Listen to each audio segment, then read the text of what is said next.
Join Sid for this edition of It's Supernatural.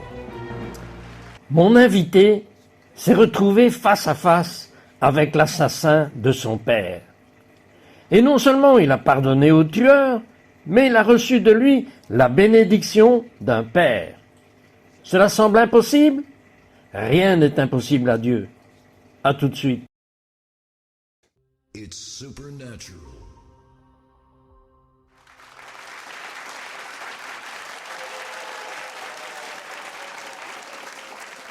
Bienvenue Saint-Esprit, viens et coule dans cette émission. Mon invité, Charles Caroucou, a grandi sans père et dans la pauvreté. Son père a été assassiné avant même sa naissance. Il a grandi dans la colère. Charles, expliquez-moi. J'étais tellement en colère parce que 6 mois avant ma naissance, mon père a été assassiné à l'âge de 32 ans. Je n'avais pas assez de nourriture. Je n'avais pas de vêtements. Dans quel pays étiez-vous? C'était au Kenya. Et donc nous avions très peu de nourriture, très peu de vêtements.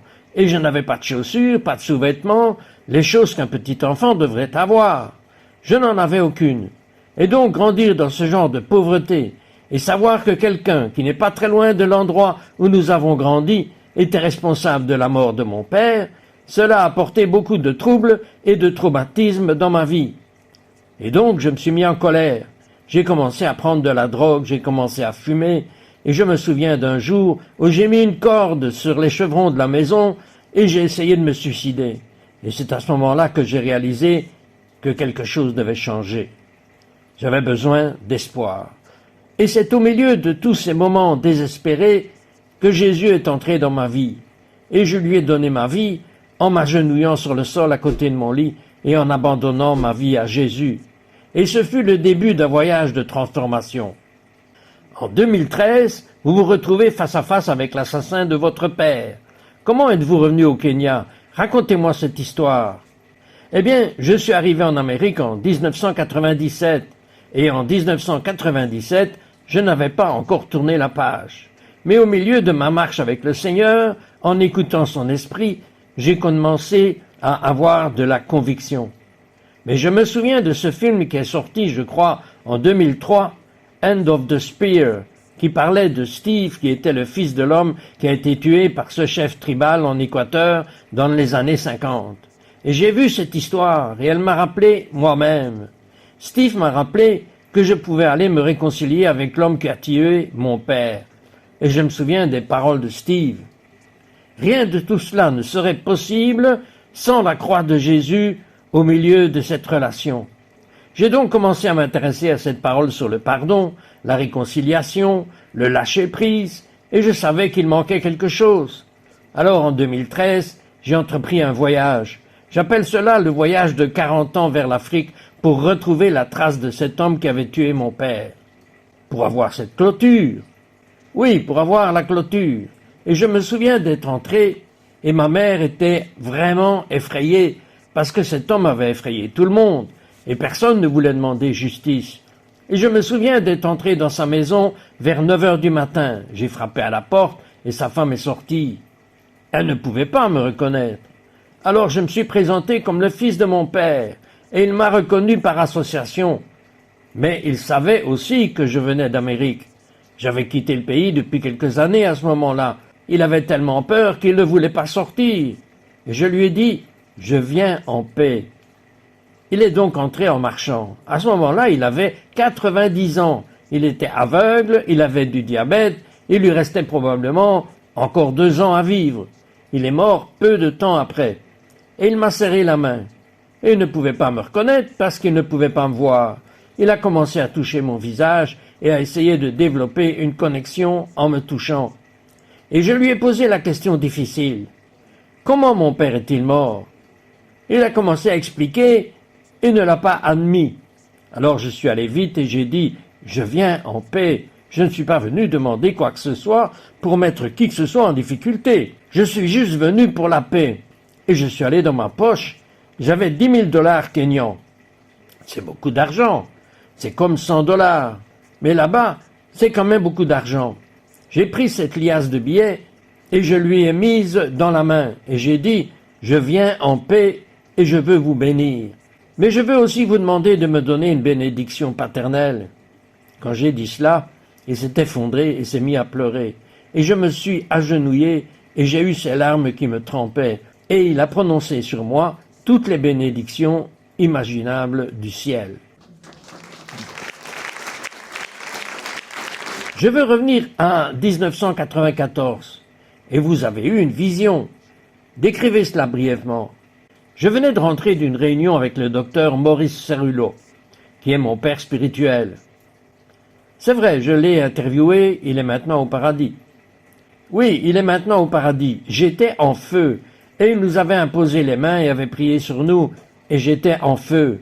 Je suis rentré à la maison et j'ai commencé à avoir un rêve. Et dans ce rêve, en 1994, j'avais 23 ans. Et je me souviens avoir vu comme 1 million de lunes, 1 million de soleils, 1 million d'étoiles. C'était si brillant. Mais ensuite, il pleuvait dans cette salle. Et cette salle était immense avec environ 250 000 personnes. C'est ce que je pouvais imaginer. Et aucun d'entre eux ne ressemblait à un Kényan. Les Kenyans sont tous noirs. Mais cette pièce était blanche, marron, noire. Et je pouvais dire que ce n'était pas le Kenya. C'est quelque part là-bas. Et j'ai dit à Dieu, que se passe-t-il? Dans le rêve, il a dit, la voix qui a répondu a dit, c'est un réveil que j'envoie. Et je veux que tu y ailles et que tu en fasses partie. J'ai demandé au Seigneur, de quel pays s'agit-il? Ma tête pensait que c'était les Pays-Bas, parce que j'aimais les Pays-Bas à cette époque. Mais ensuite le Seigneur a dit, ce sont les États-Unis d'Amérique, et je veux que tu ailles là-bas et que tu fasses partie de ce réveil que je vais envoyer. Donc je n'avais rien à ce moment-là. Je n'avais pas 25 cents pour aller à la ville suivante en bus. Et maintenant, Dieu me dit d'aller dans un pays où je n'ai ni visa, ni passeport, et je ne savais même pas comment les obtenir. Mais je me souviens que je suis devenu professeur de lycée pendant quelques années. Et en 1996, un jour, je me suis rendu au bureau de mon directeur. J'ai dit, je ne peux plus supporter cela. Je pleure à chaque fois que je touche le tableau noir pour enseigner à mes élèves. Je ne peux même pas me contenir en classe. Je ressens l'appel de quitter le pays et d'aller suivre cet appel de Dieu qu'il m'a donné en 1994.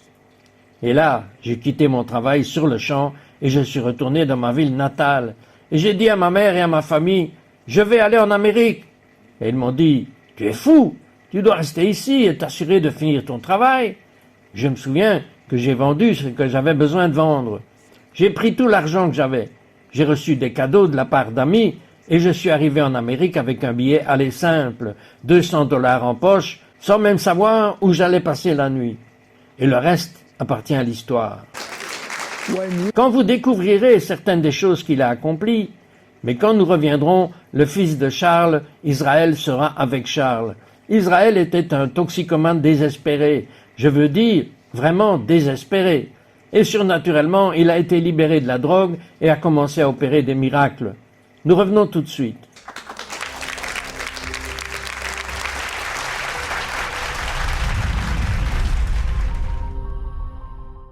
Laissez-moi vous raconter mes petites histoires, courtes, édifiantes, encourageantes et inspirantes. En 30 ans, j'en ai regroupé plus de 3000. La plupart d'entre elles sont vraies ou tirées de faits réels. Je suis certain qu'elles vous encourageront comme elles m'ont encouragé. Soyez bénis.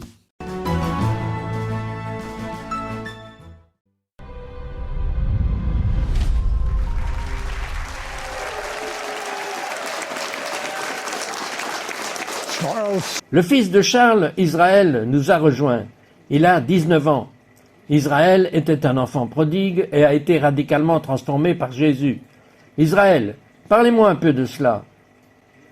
Oui, donc dans ma vie, j'ai commencé bien sûr dans une famille chrétienne, avec des parents aimants et tout ça, mais j'ai aimé le Seigneur. Je l'ai servi et j'ai rencontré sa présence tout le temps. Mais à mesure que j'avançais dans l'adolescence, j'ai commencé à m'éloigner de lui parce qu'il y avait bien sûr des moments où il parlait de sujets brûlants. Il avait toute une série intitulée Hot Button Issues, questions brûlantes, et certaines personnes avaient des opinions différentes sur la politique ou sur d'autres sujets sensibles. Il y a eu bien sûr des moments où les gens se sont sentis offensés et sont partis. Et donc moi, en tant qu'enfant de 8 ans scolarisé à la maison, je regardais tout cela se produire et j'ai pris la décision consciente de me dire « Hé, je ne vais pas me tourner autant vers l'église pour les gens que je fréquente et tout ça. » J'ai donc fini par aller dans une école publique au collège et j'ai commencé à fréquenter ce genre de personnes. Et à mesure que nous grandissions, certains d'entre eux ont sombré dans la dépendance et d'autres vivaient des styles de vie différents. Ils ont fait la fête et des beuveries, toutes ces choses différentes. Et donc j'ai commencé à m'impliquer dans ce genre de groupe d'amis où je sombrais dans la dépendance. Et ça a commencé de manière innocente, juste avec mes préférences musicales et ma façon de parler.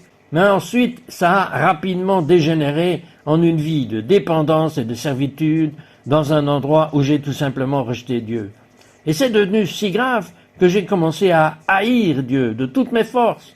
Et je me disputais toujours avec mon père à propos de questions et de problèmes bibliques. Mais à mon retour du Kenya en 2022, des choses étranges ont commencé à se produire. Mes jambes ont commencé à faiblir. Et un jour, je me promenais dans la maison et mes jambes sont tombées complètement en panne. Et je ne les sentais plus du tout. J'ai eu du mal à me déplacer. J'ai eu du mal à monter dans ma chambre et du mal à me mettre au lit. Et donc, quand j'ai complètement perdu toute sensation, j'en ai parlé à ma mère. Elle a dit « Nous allons t'emmener à l'hôpital ». Et elle était avec moi tout le temps, depuis le moment où j'ai été admis et libéré. Pendant ce temps-là, il faisait tous ces tests, ces prises de sang. Et puis, en plus de cela, il me donnait aussi des médicaments par voie intraveineuse. Et le dernier jour, avant de me libérer, ils ont injecté beaucoup trop de substances dans mon organisme, beaucoup trop vite. Et à cause de cela, les médecins ne savaient pas ce qui allait se passer. Et nous ne savions pas non plus ce qui allait se passer, parce que je me sentais somnolent. Je n'étais pas complètement là. C'était comme si mon esprit et mon corps étaient sur une page complètement séparée. Je suis entré dans une vision ouverte et j'étais assis sur cet arbre, un arbre semblable à celui dans lequel j'étais quand j'étais en Afrique, et j'ai vu cet énorme serpent commencer à contourner tout cet arbre comme s'il venait vers moi pour me mordre. Et donc là, je suis sorti de la vision. Et à partir de ce moment-là, j'ai eu une peur bleue et j'ai commencé à me demander quelle était la vérité et comment je pouvais la rechercher. Mais en août 2023, vous avez fait quelque chose d'extraordinaire. Qu'avez-vous fait? Donc à partir de ce moment-là, à l'hôpital, j'ai eu beaucoup de temps pour réfléchir. Et à la fin, ma conclusion a été de rechercher la vérité. Alors bien sûr, je me suis impliqué dans la lecture de la parole et même dans la lecture de tout un tas de textes différents parce que j'étais tellement sceptique et tellement déterminé à ne pas retourner à l'église. Mais quand mon père m'a invité à aller en Virginie, j'étais vraiment au bout du rouleau. Et j'ai cherché partout. J'ai cherché d'autres religions, d'autres philosophes, d'autres modes de vie, et tout cela s'est avéré vain. Et quand je me suis retrouvé dans ce camping en Virginie, c'était le Calvary Pentecostal Tabernacle. Je n'avais jamais rien vu de tel de toute ma vie. C'était tout simplement explosif avec la présence de Dieu. Lorsque tout le service a commencé, ils ont mis ma foi au défi, en disant « Vous pouvez tester Dieu avec vos dons et avec votre dîme. » La Bible dit de tester Dieu par vos dons. Et donc quand j'ai entendu cela, et que j'étais au bout du rouleau, je me suis dit « Seigneur, si tu es réel, je te donnerai tout ce que j'ai ici, et j'attends que tu apparaisses. Et si tu ne me le donnes pas, si tu ne me montres pas et ne me donnes aucune raison de changer, je continuerai à vivre ma vie, et je continuerai à la vivre comme je l'entends. » Et donc j'ai donné tout ce que j'avais cette nuit-là. Et pour une raison quelconque, je me suis retrouvé la première personne devant l'autel, pleurant et me repentant devant Dieu pour tout ce que j'avais fait. Et peu importe que vous soyez un prodigue ou un prodigue déjà bien avancé, c'est comme lorsque le Saint-Esprit vient sur vous et révèle son feu et se révèle à vous. C'est comme si vous n'essayez même pas. C'est juste comme une impulsion de simplement donner votre vie à Jésus. Même un enfant prodigue, froid et dur, lorsque le Saint-Esprit touche son cœur, il ne peut s'empêcher d'être attiré vers le Seigneur. Charles, vous vous êtes retrouvé au milieu d'une émeute et vous l'avez transformé en réveil lorsque George Floyd est mort. Parlez-moi de cela. Le Saint-Esprit avait dit pendant le confinement dû au Covid, « Jeûnez pendant 40 jours et le dimanche de la Pentecôte, je ferai quelque chose. » Et pendant le jeûne, Dieu a commencé à se montrer dans des visions et des rencontres. Et un jour, j'ai eu la visite de Jésus pendant le jeûne. Et nous roulions dans une petite voiture décapotable rouge. Cela ressemblait à une corvette, et elle est tombée en panne d'essence. Et Jésus était le conducteur. Il est sorti et a poussé le véhicule jusqu'à une station-service.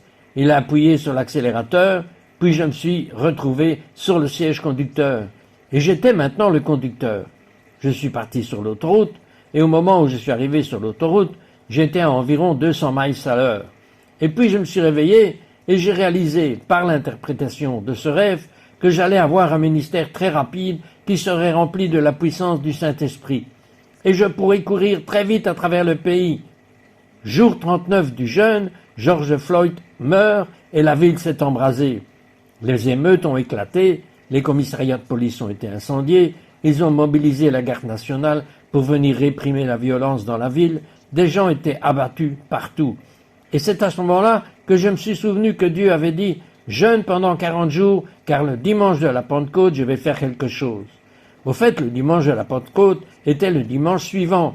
C'était le 31 mai 2020. Et à 14 heures cet après-midi-là, je suis arrivé à ce coin de rue avec un groupe de personnes. Nous prions et jeûnions ensemble, et avec un mégaphone dans les mains, j'ai commencé à proclamer un message d'espoir, de guérison et de réconciliation raciale. Alors que je continuais à prêcher, un homme est arrivé avec un gros microphone et un système de haut-parleurs. Il a dit « Vous avez un excellent message, je veux que vous utilisiez mon système et que vous le partagiez avec les gens. » Des centaines de personnes étaient à genoux, levant les mains et se repentant. Les Noirs étreignaient les Blancs, les Bruns et les Blancs et la police et tout le monde. Ils essayaient de s'embrasser et de faire la paix.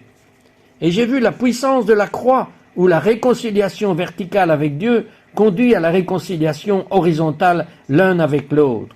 Les problèmes raciaux ne sont pas une question de peau. Il s'agit du péché dans le cœur. Et donc, lorsque les gens ont commencé à mettre leur cœur en accord avec Dieu, ils ont commencé à être en accord les uns avec les autres.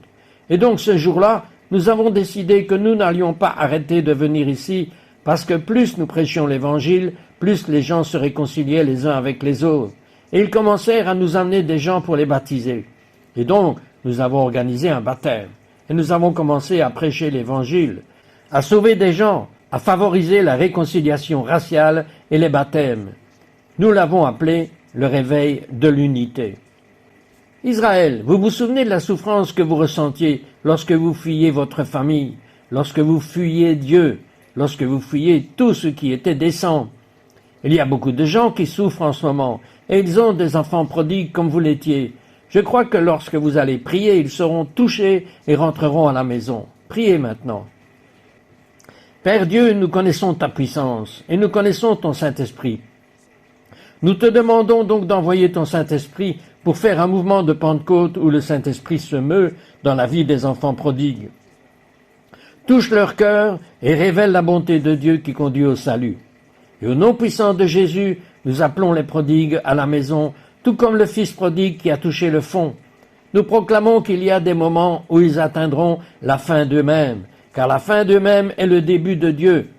Alors Seigneur, nous te demandons de les conduire jusqu'au bout d'eux-mêmes, de les remplir du Saint-Esprit, et comme David, de les relever de la fosse. Élève-les du simple statut du petit berger à celui de grand homme et de grande femme de Dieu. Et à chaque enfant prodigue, nous disons, tu reviens à la maison, et tu ne vas pas vivre une vie de rébellion, mais tu vas vivre une vie à laquelle Dieu t'a appelé. Et nous disons aux parents, aux mères, aux pères, nous prions pour avoir de la force, et nous prions beaucoup pour vous. Et Père Dieu, nous disons chaque prière qui a été soumise par les mères et les pères, écoute leurs prières, car les prières des justes sont entendues. Au nom puissant de Jésus. Amen.